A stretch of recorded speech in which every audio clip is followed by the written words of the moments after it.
얄리의 은밀한 취미. 아들, 왜? 닌텐도 스위치 재밌지?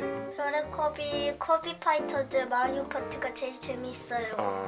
근데 그거 알아? 닌텐도 스위치에 이렇게 하면은 팩을 뺄 수 있는 거 알고 있지? 응. 이렇게 팩을 빼고 끼우는 거 어떻게 생각해? 좋은 거 같아? 다운로드 하는 게 훨씬 더 편한데, 그치? 다운로드도 편하긴 한데. 이것도 좋은 거 같아? 응. 아하.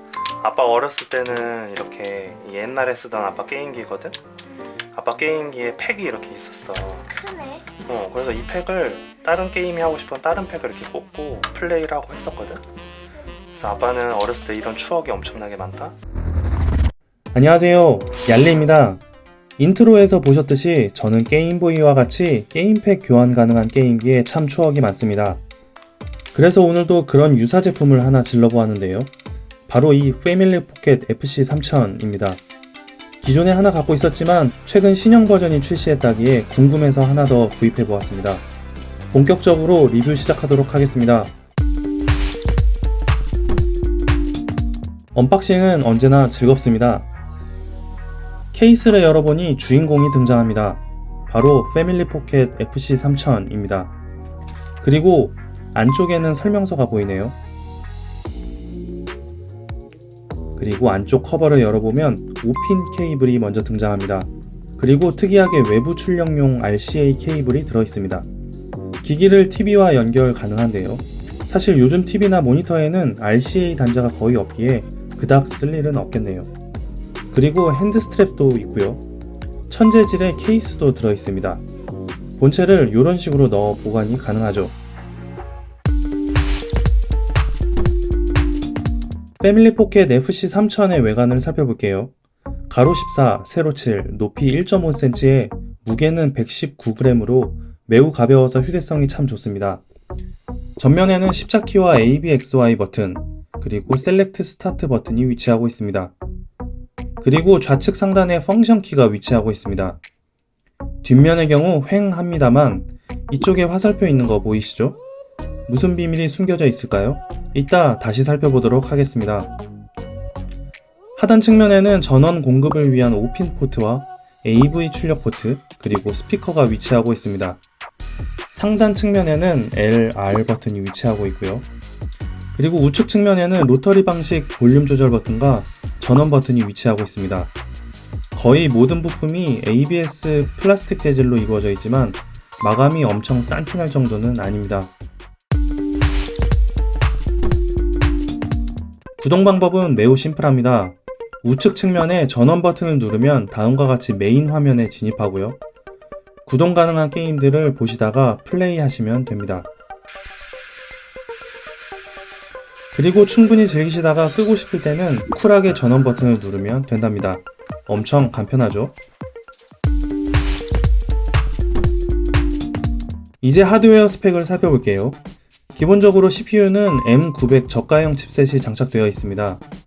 액정의 경우 3인치 사이즈에 320, 240 비율로 퀄리티가 그렇게 좋지는 않습니다.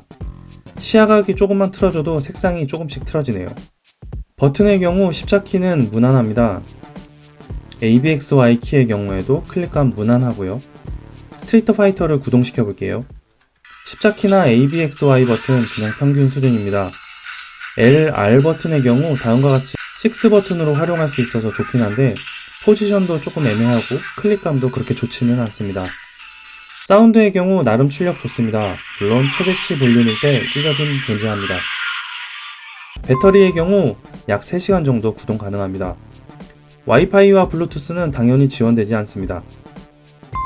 참고로 하단에 AV 포트에 언박싱 때 보여드렸던 RCA 케이블을 연결하면 TV로 외부 출력 가능하고요.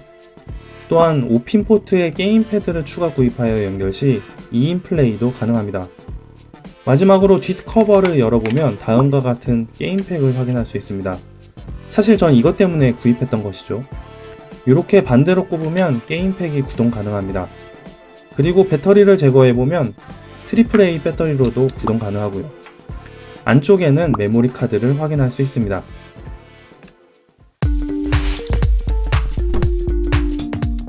이제 신형 FC3000의 소프트웨어를 살펴볼게요. 가장 먼저 게임팩을 인식시켰을 때입니다. 전원을 켜보면 다음과 같이 130개의 구동 가능한 게임들을 확인할 수 있습니다. 패밀리 포켓이라는 이름에 맞게 당연히 패미콤에 있는 게임들이 구동 가능하지 않을까 했었는데요. 막상 구동 가능한 게임 리스트들을 살펴보면 패미콤과 전혀 다른 엉뚱한 녀석들로 구성되어 있습니다. 이 부분은 기대하고 구입했던 거였는데 다소 실망이긴 했습니다. 두 번째로 게임팩을 미인식 시켰을 때입니다. 네오지오, FC, CPS1, 메가드라이브, 슈퍼 패미콤, 게임보이 컬러, 게임보이, 세가 마스터 시스템, 게임기어, SG-1000이 구동 가능합니다. 이거 뭐 게임팩은 꼽고 쓰지 말라는 이야기랑 똑같네요.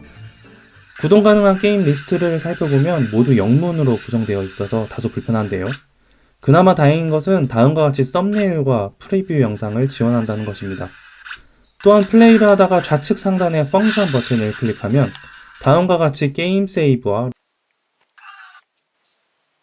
로드가 가능하며 게임 종료도 가능합니다.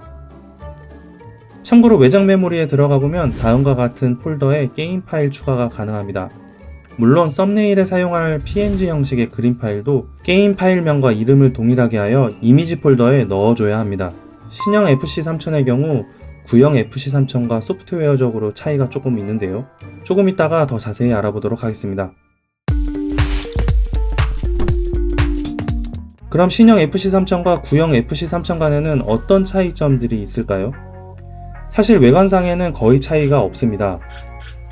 하지만 전원을 켜보면 액정의 밝기가 신형이 조금 더 밝습니다.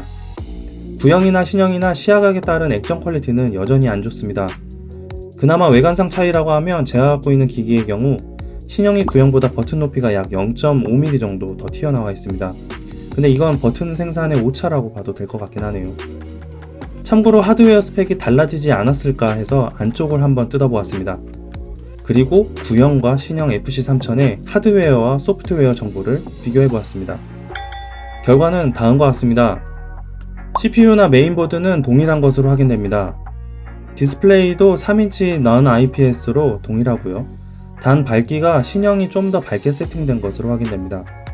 배터리의 경우 신형 배터리 용량이 600mAh 더 큽니다.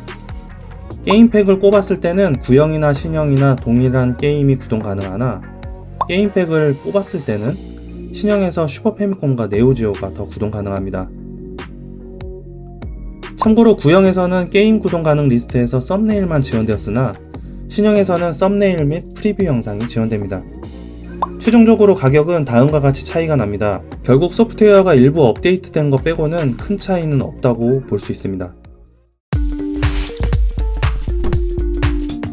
구동 가능한 몇 가지 게임들을 구동시켜 볼게요. 잘 못하더라도 이해 부탁드립니다.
게임팩 때문에 구입했던 신형 패밀리 포켓 FC3000.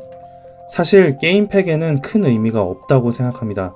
물론 게임팩을 미인식 시켰을 때 슈퍼 패미콤과 네오지오가 추가로 구동 가능해져서 조금 더 메리트 있어졌지만 가격은 약 5,000원 정도 상승되었습니다.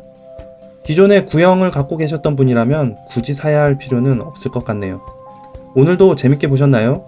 구독과 좋아요는 언제나 감사드립니다. 이상으로 은밀한 취미의 얄리였습니다. 얄리의 은밀한 취미.